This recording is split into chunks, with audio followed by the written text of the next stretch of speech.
Hello సహోదరులారా, కొన్ని విషయాలు నేను చెప్పాలనుకుంటున్నాను. అంటే యేసు ప్రభు గురుండే కొన్ని విషయాలు మాత్రం.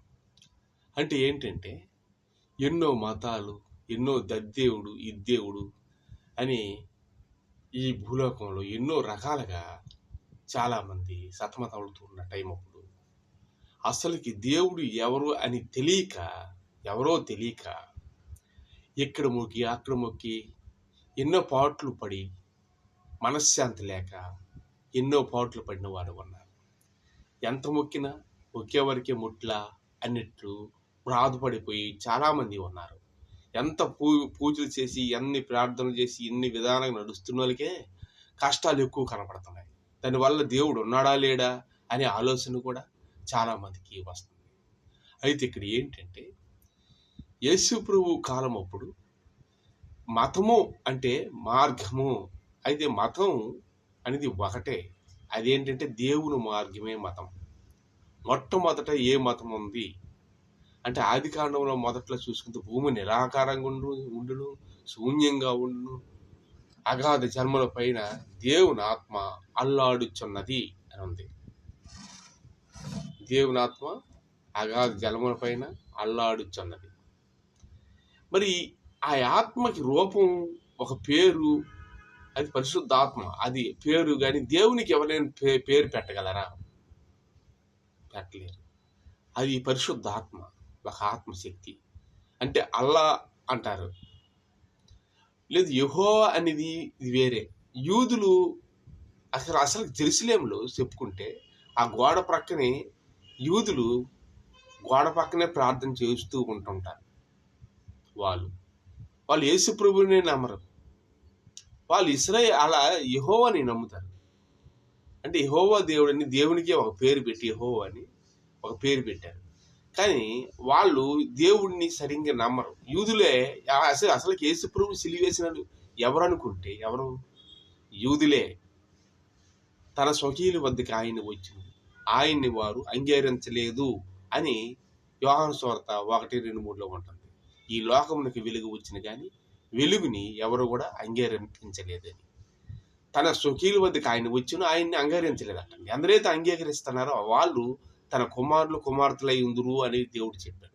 అంటే ఇక్కడ దేవుడు యేసు ప్రభు అని అంగీకరించితేనే అదే క్రిస్టియన్. క్రిస్టియన్ అంటే చాలా మందికి తెలియదు. అల్లాహ్ని నమ్మిన వాళ్ళు కాదు, ఇటు యెహోవాని నమ్మిన వాళ్ళు కాదు. అల్లా ఎలాగొచ్చింది, యెహోవా ఎలాగొచ్చింది, క్రీస్తు ఎలాగొచ్చింది, 3 వచ్చింది క్రైస్తవులని. తర్వాత ఆర్సియం, కన్యమరియ. అంటే యేసు ప్రభు తల్లిని నమ్మిన వాళ్ళు కన్యమరియ, వాళ్ళు ఆర్సియం. దేవుడు ఒకడైనప్పుడు కూడాను ఎలాగొచ్చిందంటే దేవుడి కింద ఏది పడితే అదే మొక్కేస్తాను, అసలైన దేవుడిని వదిలేస్తాను. అక్కడ నేనే సత్యం, నేనే మార్గం, నేనే జీవం అని యేసు ప్రభు చెప్పాడు. చెప్పడమే కాదు, వీళ్ళందరికన్నాను చనిపోయిన వాళ్ళు లేపడం, గుడ్డోడు కళ్ళు ఇవ్వడము అన్ని, మిమ్మల్ని తయారు చేశాను, మీ రిపేర్ కూడా నేను చేయగలను అన్నాడు. అంటే మనిషిని తయారు చేసిన ఒక బైక్ని కానీ దేన్ని మానవుడు తయారు చేస్తున్నాడు, మళ్ళీ మానవుడే రిపేర్ చేయగలుగుతాడు, జంతువులు చేస్తానే కాదు కదా. అలాగే యేసు ప్రభు కూడాను నేను తయారు చేశాను అని దెయ్యములు పట్టిన వాళ్ళని దెయ్యములు తీయడం, ఆత్మవ్యాధులతో ఉన్న వేదనలతో బాధలతో ఉన్న వాళ్ళని శుద్ధిపరచడం, ఇలాంటివన్నీ యేసు ప్రభు చేయడం జరిగింది. మరి యేసు ప్రభు ఇన్ని చేసినప్పుడు కూడా ఆయన దేవుడిని నమ్మట్లే. అపొస్తలుడైన పౌలు కూడాను దేవుని ఒక సంఘాలని వాళ్ళు ఎక్కడ ఉంటే అక్కడ నరికేసేయడానికి ప్రయత్నం చేసేవాడు. ఆయన ఎవరు? ఆయన యూదా వంశం కొనుక్కున్న ఆ దాంట్లోనే ఉన్నవాడే. అయితే ఇక్కడ ఏంటంటే ఆయన క్రైస్తత్వం కానివాడు కాదు. క్రైస్తవుడు కాదు, కానీ ప్రాచీన యూదుల్లో ఉన్నవాడే ఒక ఆయన. హెబ్రీయుల కుమారుడే ఈయన. తర్వాత మోసే కూడా హెబ్రీ కుమారుడే. హెబ్రీయుల తాలూకు ఏమైనా మోసే కప్పెట్టేస్తాడు ఆ దగ్గర ఐగుప్తుల్లో. అయితే ఈయన కూడా పౌలు కూడాను హెబ్రీయుల తాలూకు వాడే. అయితే క్రైస్తవుల్ని చంపడానికి, యేసు ప్రభువుని చంపడానికి, ఆ వంశాన్ని లేఖనం చేసేమని హెబ్రీడే కానీ ఈ అపొస్తలుడైన పౌలు యేసు ప్రభు సంఘాలు లేఖనం చేస్తామన్నాడు. అంటే యేసు ప్రభు దేవుడిని చెప్పుకోవడానికి ఎన్ని విధాలుగా ఆయన చేస్తాను ప్రయత్నించిన మనిషి మూర్ఖత్వంగాను వాడు పట్టిన కుందేలుకి 3 కాలని వాదంతో ఉండిపోయారు. అంటే కుందేలు పురాతన రోజుల్లోనే వాడు పట్టే కుందేలు 3 కాలు అంటారు కొంతమంది వాదిస్తారు.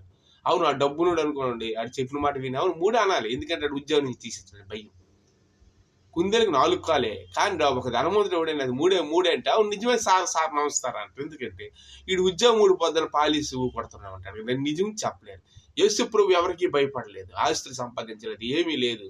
కానీ కుందేలకు 4 కాలు అన్నట్టు దేవుడు ఒక్కడే అని చెప్పాడు. ఆ ఒక్కడు నేనే అనేసాడు ఆయన. అందుకే సిలువేయడానికి ఎవరు వచ్చారు? యూదులే. ఆ యోధా మతస్థులు, యోధా సింహం, అది యాకోబు వంశంలో యూదులు ఉన్నారు. ఆ యూదుల తన వంశమే. అబ్రహం కొడుకు ఇసాకు, ఇసాకు కొడుకు యాకోబు, యాకోబు తాలూకా పిల్లలు వీళ్ళందరూ 12 గోత్రములు. యోసేపు, అక్కడ ఐగుప్తులో కళ్ళ చెప్పిన రాజు యోసేపు వీళ్ళందరూ యాకోబు తన కొడుకు, యాకోబు కొడుకులే కదా. వీళ్ళందరూ 12 గోత్రములు. అది యోధా గోత్రం, యోధా సింహం అంటారు. అందులో నుంచి దావీదు వంశం యోధా సింహం ఆయన పుట్టాడు. ఎందుకంటే తన స్వకీయుల వద్దకు ఆయన వచ్చాడు, ఎక్కడికి రాలేదు. కానీ వాళ్ళే ఆయనకి సిలివేశారు. అప్పుడు ఈ బరాబ్బా అనే దొంగని విడుదల చేస్తారు కానీ ఆయన ఎందుకంటే ఒకటి ఎందుకు మరి సిలివేశారు అనుకుంటే, నేనే దేవుడిని అంటారండి ఆయన. ఎందుకంటే అప్పటికి వీళ్ళు కొన్ని వేలు దేవుళ్ళు తయారు చేశారు. 10 ఆజ్ఞలు తెచ్చారు మోసేగా, అవి వదిలేశారు. వీళ్ళు ఇశ్రాయేలు అది యెహోవా దేవుడని, లేదంటే అది దేవుడు ఇది దేవుడు అని. కానీ ఒకటి ముస్లిమ్స్ నమ్మేది మాత్రం అల్లా అనేది ఒరిజినల్ దేవుడు. ఎందుకంటే రూపం లేదని ఖచ్చితంగా వాళ్ళు చెప్తున్నారు. యేసు ప్రభు కూడా రూపం లేదని చెప్పేశాడు. నేనే సత్యం, దేవుడు ఏమై ఉన్నాడంటే ఆత్మయ్య ఉన్నాడని యేసు ప్రభు చెప్పాడు. మరి ముస్లిమ్స్ కూడాను దేవుడు ఏమై ఉన్నాడంటే ఆత్మయ్య ఉన్నాడు. ఆత్మకు పేరే దేవుడికి ఎవడు పేరు పెట్టగలడు? అల్లా అంటే అక్షరములే తప్ప అది లేదని మోన్ చూపిస్తారు వాళ్ళు. మరి యేసు ప్రభు స్టార్ చూపించారు. స్టార్ మోన్ దగ్గరదే. అది లెక్క. అందుకే కదా ఏ బిజినెస్ చేసే స్టార్ పెడతారు. Star, 5 star hotels, star. ఎవరైనా రేంజ్లోకి వెళ్ళేటప్పుడు పోలీసులకు కానీ 1 స్టార్ 2 స్టార్ 5 స్టార్ అని ఇస్తారు వాళ్ళకి, గెలిచిన వాళ్ళకి. యేసు ప్రభు అన్నిటికన్నా పెద్ద స్టార్, 5 స్టార్. కారణం గొప్ప స్టార్ ఆయనే, ప్రపంచానికి స్టార్ ఆయన. ఆ స్టార్ మీద ఎవరైనా వాస్తువుగా ఇల్లులు కానీ ఏది షాపులు కానీ సూపర్ స్టార్ మా అన్ని పెట్టించుకున్న షాపుల పేర్లు పెట్టుకుంటే జరుగుబాటు ఉంది కాబట్టి స్టార్ పెడతాం. అసలు ఈ స్టార్ అంటే ఏంటి తెలుసండి? దేవునికి దారి చూపించింది స్టారే. యేసు ప్రభువుకి ఆ స్టార్ చూసి, నక్షత్రములు చూసి యేసు ప్రభు ఈ దిశలో ఉన్నారని జ్ఞానులు ఆ రోజులు కనుగొన్నారు. అదే గొర్రెలు కాసే వాళ్ళు చూపించారు. జ్ఞానం, చదువు లేని ఏమీ లేని వాళ్ళే స్టార్ను చూపించారు. ఈ తిన్నగా యేసు ప్రభు పుడతారని ముందే ప్రవక్తలు చెప్పారు. ఇన్ని సాక్ష్యాలు ఉన్న యేసు ప్రభు దేవుడని ప్రజలు ఎవరు నమ్మట్లేదు. కానీ ఖచ్చితంగా యేసు ప్రభు దేవుడే, ఒక రోజు దిగి వస్తాడు. అసలు ముస్లిమ్స్ గ్రంథంలో ఏమున్నదంటే అల్లా రైట్ అని ఉన్నది, తప్పనిసరిగా దేవుడు. యేసు ప్రభు అంటే దేవుడితో తోడు వచ్చి తోడు వెళ్తాడని వాళ్ళు నమ్ముతారు. ఒక ప్రవక్త దేవుడి గురించి చెప్పబడిన వాడు అంటారు కదా యేసు ప్రభు. యేసు ప్రభు ఎక్కడైనా యెహోవా దేవుడు అని అన్నాడా? అనలేదు కదా. అల్లాని అన్నాడు? ఆయనేం అనలేదు కదా. కానీ నా తండ్రి యందు నేను నా తండ్రి ఏకమై ఉన్నాం అంటాడు. నా తండ్రి అంట అనేక నివాసం కలవు మీకు ఏర్పాటు చేస్తాను. నా తండ్రి అంటే ఆయనే తండ్రి, ఆయనే దేవుడిని, దైవ కుమారుడు ఆయనే. అంటేనే ఆయన చంపేసినారు. దైవ కుమారుడు అంటానండి. ఎందుకంటే ఇక్కడ ఎంతోమంది వ్యాపారం చేసుకుని బతుకుతారు, గుడుల మీద, గోత్రాల మీద, ఆలయాల మీద. యూదులు అందరం బతికేస్తున్నారు ఈ కడుపు గురుండి. అంతట్లోనే అది వద్దని ఆత్మ గురుండి చెప్పడం, ఆత్మబోధ చెప్పాడు యేసు ప్రభు. అది వీళ్ళకి నచ్చలేదు. ఆత్మబోధ అనేది వీళ్ళకి నచ్చలేదు కనుక ఆయన చంపిలనుకున్నారు. అంతే, చిన్న డబ్బులు రావట్లేదు. అందుకే కదా ఒక దగ్గర యేసు ప్రభు కోపం అయిపోతాడు. నా ఒక ఆలయమును, నా ఒక దిన్నిని మీరు వ్యాపార గృహాలకు చేస్తారని ఆ గొవ్వలో ఆ పావురాలు అమ్మడాలు చేస్తే ఇవన్నీ సిద్ధపు కొట్టి యేసుప్రభు ఒక దగ్గర కోపం అయ్యాడు. యేసుప్రభు కోపం అయింది 2, 3 దగ్గరలో. ఆ ఆలయం పాడు చేసినప్పుడు కోపం అవుతాడు చిన్నది. తర్వాత సాతాను కొండ మీద తోడికిపోయినప్పుడు పో సాతాను అంటాడు 3వది. ఇంకా 2వది ఇంకొకటి దగ్గర ఏంటంటే చిన్నపిల్లలు ఆటంకపరచకూడదు అంటాడు. అలాంటి వాడిని కాలుకి ఒక రాయి కట్టి సముద్రంలో పడబడి తల కింద పెట్టి బెస్ట్ అన్నాడు.